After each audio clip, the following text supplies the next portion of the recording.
अशा रीतीने देवाचं वचन तोडून मोडून खूप काही लोकांना सवय असते देवाचं वचन कुठल्या कुठेही लाविते, म्हणजे त्या देवाच्या वचनाचा तिथं काहीच उपयोग नाही. एका पास्टर मीटिंग मध्ये हे जे लोक मारामाऱ्या आहे ते म्हणजे ख्रिस्ती लोकांना मारतात छळतात त्याविषयी चर्चा चालू होती.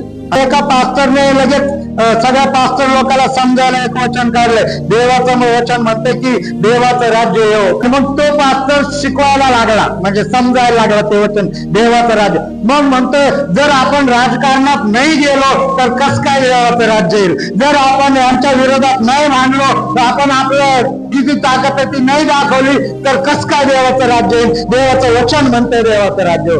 म्हणजे असे लोक त्यांच्या पद्धतीने ते वचन काय करतात, तोडतात मोडतात, कुठेही बुद्धी लावायची. याचा अर्थ काय होतो, त्या पास्टरला हे माहित नाही की प्रभू येशू येणार आहे, सगळं नाश सोडून सगळं नवीन करणार आहे आणि ते देवाचं राज्य येणार, ते त्याला नाही म्हणायचं. तो म्हणतो आपण मंत्री बिंत्री झालो तर आपलं राज्य म्हणजे ते देवाचं राज्य. असं आहेच नाही वचन, असं सांगतच नाही. म्हणून एखाद्याला जर पाप करायचं असेल किंवा त्या पापात इन्व्हॉल्व्ह व्हायचं असेल ना, शहाणपणा जास्त नाही करायचं.